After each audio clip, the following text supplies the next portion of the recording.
Hey, everybody, and welcome back to Techstrong Unplugged.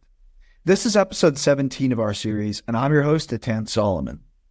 On Techstrong Unplugged, we dive into all things tech and get people up to speed with everything happening across the industry. Recently, our co-host Cassandra Chin went to the Great International Developer Summit, also known as GIDS 2024. At GIDS, Cassandra sat down with Mala Gupta, who is an accomplished Java champion and developer advocate for JetBrains. Mala touches on her experience as an author and emphasizes the importance of carving your own path professionally and beyond. Without further ado, let's head over to GIDS 2024. Welcome back to Techstrong Unplugged. I'm your host, Cassandra Chin, and we have Mala with us here. Hi, Cassandra. It's a pleasure to see you again. I know I saw you at DevNexus. I didn't get an opportunity to talk with you, but I'm so happy to be here with you today. I'm happy as well to see you. Thank you so much. It's a pleasure. Can you do a short introduction?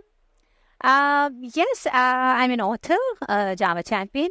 I work as a developer advocate with JetBrains, and I'm really passionate about helping developers understand about the new Java features, how they could use them, and how they should not be using them. How did you get started into tech? How much time do you have? Probably we'll need a couple of hours to talk about it. No, I'm just kidding.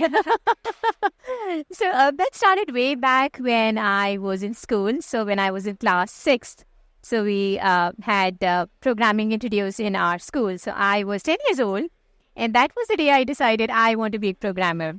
I loved to write programs day in and day out. And I was probably the first person to complete those programming exercises and hand it over to our teacher and just wait for her feedback. And that never stopped. So then I did my bachelor's in computer science. And here I am, coding all these years. So you said you gave assignments to your teacher? No, I'm saying the assignments that the teacher used to give to us. I used to be the first person to complete those assignments and rush to her. I have completed the assignments. Now tell me how did I do? And I want you to give me more assignments. That kind of enthusiasm I'm saying. That's really enthusiastic. Oh, yes. I still, as we are talking, I can kind of replay all the sequences in my mind like a video. I just love that part. Yeah. Yes, I do. Yeah. And you said you're a Java champion? Yes, I am. Have you been involved with Java for a really long time? Ever since, I would say, so I've been programming for more than, I don't remember, that's a long time, and that also says I'm too old, but that's okay. So I started with Visual Basic, and I started with, I think, Oracle Forms. I don't remember what the other one was, Oracle Reports maybe, but then we heard about this new write once run everywhere feature for Java coming in. The web was kind of gaining traction a lot. It was becoming really popular, and Java was kind of seen as a language that was taking it by storm. And that was when I gravitated towards Java and never looked back. So Java's always been there for you? Oh, absolutely. Absolutely. Do you still code in Java a little bit? A lot. A lot? Yes, I do. Do you spend a lot of time writing Java application? That's an interesting question because I write a lot of Java code, but now the role that I am, so I'm a developer advocate. My role, one of the main roles is to help others understand the new features or multiple features of Java. So I don't write production code. I write a lot of demo code. But I do write have side projects where I'm building small applications, doing a lot of fun stuff or cool stuff. So sometime back, I created an application for my daughter. She is doing Bachelor's of Design. And she was looking for an application where she could find the exact colored cloth in a let's say a factory or something. So that was a fun project that I built for her. So I keep building small projects. And yes, I do code every day. So you're using your knowledge to write small projects to teach others? Yes, you can say that, yes. I think that's really great. Yes, the coding really gives me a high even now. So there was an opportunity sometime back to move to a role that would not require me to not require would be wrong word. They said you wouldn't be writing a lot of code. I said, no, I don't want to do that. So, you mentioned that you wrote a book. Yes, I've written multiple books. 5, I guess. So, a lot of books, yeah. And you've talked about how, like, following in your footsteps. What is your belief on that phrase? Yes, so that's an interesting story because whenever I talk about that, I have written a couple of books. A lot of people ask me, so Mala, what can we do to kind of follow your footsteps? And I have a very strong opinion that no one should be following anyone else's footsteps and really carve their own path. Because when I see any person who I see as a very successful person, I only see their success. I kind of miss the learnings that they had along the path when they failed one time or multiple times and they learn a lot of beautiful things. So carve your own path and you never know what you would want to be or what you want to do when you are carving that path for yourself. So the adventure, the not knowing things is, I find that interesting.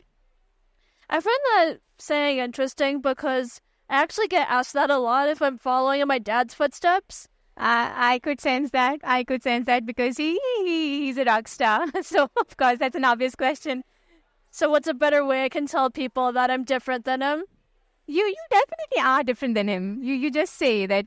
Just look at our career paths. I'm already a rock star. He became a rock star now. So, you're all good.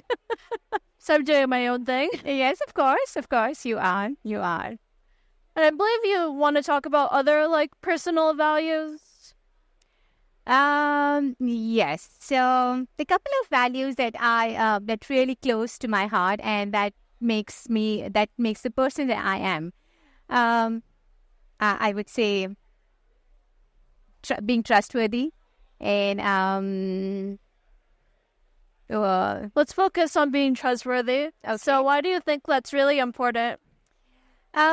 Because when I say so, being trustworthy, trust could sound like a small word, but when you kind of grow older, you know how much important that is. I should be able to trust my friends and the people that I work with anything and everything that we do together. We could kind of agree to disagree on things, but it should not be like agreeing in public but disagreeing otherwise. That creates a lot of friction and miscommunication between teams and at work, and the same applies to friend groups or otherwise. So for me, being trustworthy is really important. And on that note, I would like to say the people who are trustworthy, that trickles down to whatever they do. If I'm trustworthy, if I work with people who are trustworthy, that value would kind of trickle to the code that I'm writing. I would need my coach to do things what it says on that long list of things that you accept. So I think that trickles down to everything that I do. How do you build trust? Is it just talking to people or is it an exchange of ideas? That's a really interesting question. I haven't thought about it. But of course, when we talk with people, when we work with people, we kind of realize if the person is trustworthy or not. Because if a person betrays your trust, that might not be just one-off thing. That could be a pattern. Because people never do things just one-off without any pattern. Because that has to have a really strong value system that they have of their own. So if I'm working with anyone who would I see as not trustworthy, probably not my people. But is it really good to write off an individual as just not being trustworthy? That really depends because I am that kind of person because as I said, it's not a one-off thing, it's a pattern. And over my years in my personal life and professional life, I have seen this. People who are straight and who would say things which you wouldn't like, but those are the right things. Those are the people who I would say are trustworthy. You could depend on them and you know that the values that they have, they do not bend it for anyone. And that speaks volumes about the person and the work that they do. So I would say, even though it might sound harsh that I would sign off the person as not being trustworthy and not blah, blah, blah, but that's who I am. I definitely understand your viewpoint. That's who I am. And I would not bend that for myself, because I would be the person most hurt at the end of the day. And I need to protect myself as well. Yeah. So, like, are there any other values which you think really speak home to you? If you're talking about, let's say, people like you who are getting started, I would say explore, talk with people, try to don't.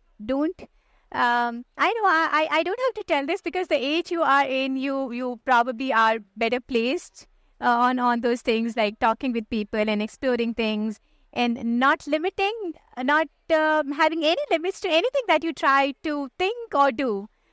Because there are a lot of things that we know and so many things that we don't know. So exploring is one thing that I would like to do. I still do that. I know I'm old, but I still do that a lot. So not being fearful of trying out things. What are some ways to explore?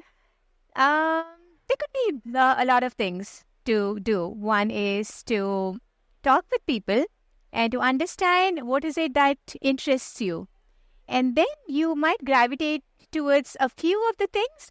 And when you find that connection, try them. Because unless and until you try them out, you will not kind of understand. So this is one of the examples. When I started speaking at conferences, so I think that was 2018, and my first international conference was JBCN. That was in 2018.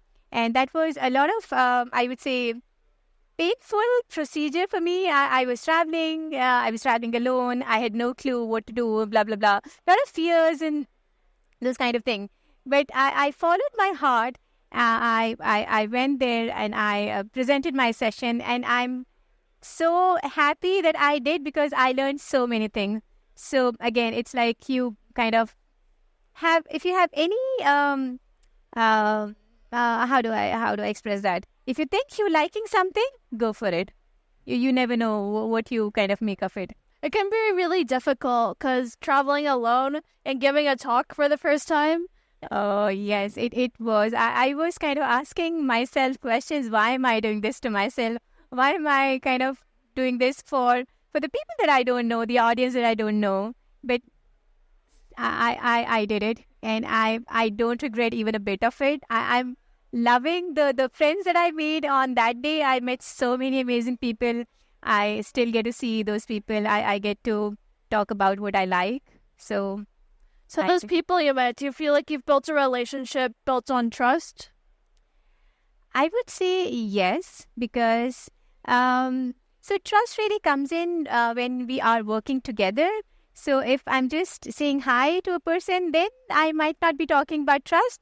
But when I went there, I met with the organizers, Jonathan, Nacho. They're amazing people. I still see them around. And I do have a relation with them. And trust is one of the big factors, because they trusted me. They invited me to present at their conference.